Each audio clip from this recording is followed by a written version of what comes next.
Hiya, Darren from Ray's Guitars. On the bench today, I've got a Fender Telecaster Ultra, American Ultra, in this really amazing Texas T. It's one of my favourite Fender colours.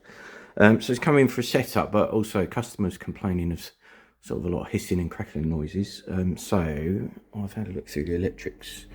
Everything checks out fine. Nothing wrong with it at all by the looks of it. But there's no shielding in the cavity at all, apart from this tiny little strip of copper.